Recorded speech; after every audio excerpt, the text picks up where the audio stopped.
निकल गए घर से एक एक जोड़ी कपड़े में, एक एक जोड़ी से निकले थे। हम लोग को मुस्तफाबाद में सबने कपड़े दिए थे, एक एक जोड़ी से निकले थे घर से। फिर दूसरे दिन यहाँ पे सुना 25 तारीख में कि आग लग गई हमारे घर में। सब बता रहे थे कि तुम्हारे घर में आग लग गई है।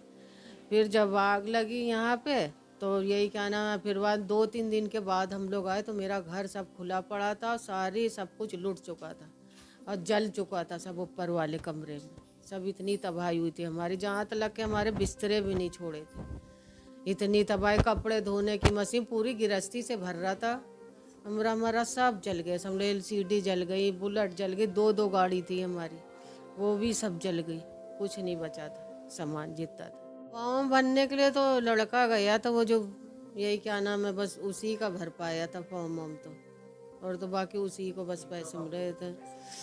हाँ 2-3 महीने बाद मिले थे। नहीं हाँ, ये भरपाई क्या हुई, हमारा तो कुछ भी नहीं हो पाया भैया, यही तो बता ही रहे, हमारे तो कुछ भी रजाई बिस्तरे तलक के नहीं छोड़े थे हमारे घर में, इतनी तबाही हुई थी।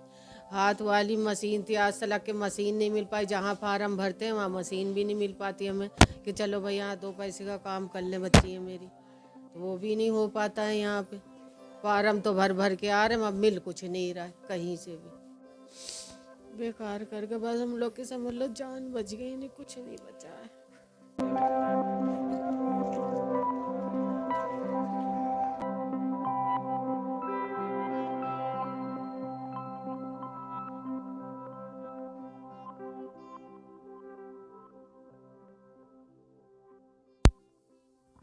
हमने सोचा अब यहाँ नहीं बचोगे तो अब चलो निकल चलो यहाँ से घर से। तो जैसे ही हमने कहा चलो तुम लोग ताला खोलो चैनल का और हम देख लूँ कि निकल पाएंगे कि नहीं निकल पाएंगे, कितने हैं दंगा वाले। तो जैसे ही हम सड़क की तरफ झाँके, रोड की तरफ, सोई एकदम नीचे से तेजाब फेंक दिया। करीब 9 बजे हमारे तेजाब गिर गया। अब ये 180 मिला, वही कोर्ट SDM कोर्ट से NDA ने दिया जो केजरीवाल सरकार ने, और 1 लाख रुपया और मिला तो वही मकान का पता नहीं दुकान का 1,80,000 मिला तो वो इलाज के लिए मिला था। हाँ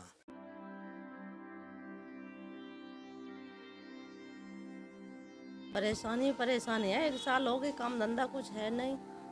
ये मोहताज भाई बैठे हैं, इनके लिए एक जना चाहिए ले जाने ले आने के लिए। अब बताओ बच्चे बाहर काम करेंगे तो इन्हें कौन ले जाएगा।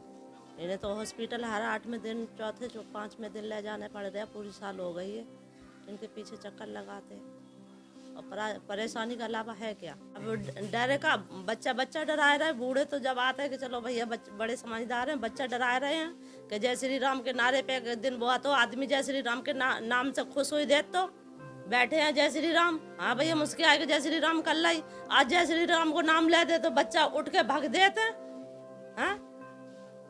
ऐसा नाम होगा उनको जय श्री राम को नाम है तो वो होगा कि का नाम आदमी खौफ खान लगो जय श्री राम के नाम थे।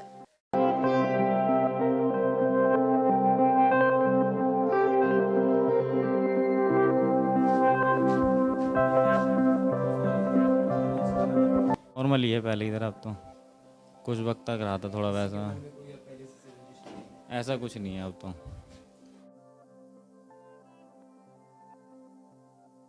बच्चों को भेजने में भी डर लगता है।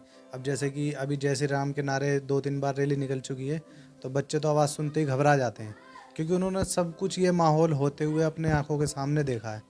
तो बच्चों के दिलों में इतनी दहशत है। बड़े तो ये है कि बाहर निकलते हैं, घूमते फिरते हैं, थोड़े संतुष्ट हैं कि अब पहले जैसा इतना खतरनाक माहौल तो नहीं है, लेकिन फिर भी घबराहट तो है ही। और लेकिन बच्चे जैसे जय श्री राम के नारे सुनते हैं ना, उनका दिल दहल जाता है, क्योंकि उन्होंने सब सिलेंडर की आवाज़ सुनी है, फटते हुए देखे हैं, यहाँ आग जलते हुए देखी है।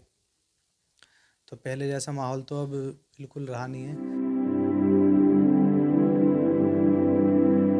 और हम तो इन्हें जानते नहीं, ना हमें अगर पता कि कौन राजनीति क्या कर रहा है, क्या कर रहा है। हम तो देखो अपने आप से मतलब है, हमारे घर सुरक्षित रहना चाहिए, हमारा पड़ोस सुरक्षित रहना चाहिए। हमें किसी से ना हिंदू से कोई बेर है, ना ही मुसलमान से कोई बेर है। देखो हम तो ये चाहते, देखो पड़ोसी एक पड़ोसी के काम ही आता, ना ही हमें कोई मुसलमान बचाने आने का, ना ही हमें कोई हिंदू बचाने आने का। जो हमारी हेल्प पड़ोसी कर देगा, चाहे वो हिंदू हो कोई भी हो, यही करेगा और कोई नहीं करने का। आज से तकरीबन 1 साल पहले शिव विहार का इलाका, जहां हिंदू और मुस्लिम के बीच एक ऐसी हिंसक घटना घटी जिसने फिरका परस्ती की एक ऐसी धुआं छोड़ी जिसकी वजह से ये पूरा इलाका एक बदनाम सा हो गया। एक साल बीत जाने के बाद यहाँ पे हज़ारों लोगों की हज़ारों कहानियाँ हैं और हर कहानियों में एक दुख और दर्द छिपा हुआ है। सबसे बड़ी बात यह है कि यहाँ पर जितने भी लोग हैं वो अपनी हक और हुकूक की मांग सरकार से कर रहे हैं। यहाँ पर जितने भी परिवार हैं उनका कहना है कि सरकार और प्रशासन द्वारा जितने रकम उन्हें दी गई है वो उनके हक से काफ़ी कम है। शिव विहार का ये इलाका तकरीबन हज़ारों की तादाद में यहाँ पर लोगों की आबादी है और यहाँ पर जितने भी लोग हैं उनका कहना है कि एक साल बीत जाने के बाद वो जो दृश्य हैं वो भुलाए नहीं भूल पा रहे। सबसे बड़ी बात ये भी है कि यहाँ पे जो सरकार आते हैं और बड़े बड़े दावे करते हैं, उन दावों की और ज़मीनी हकीकत समझने के बीच एक बड़ी खाई है। उन्हें समझना बेहद ज़रूरी है। पीयूष कुमार की रिपोर्ट शिव विहार से द हेडलाइन के लिए।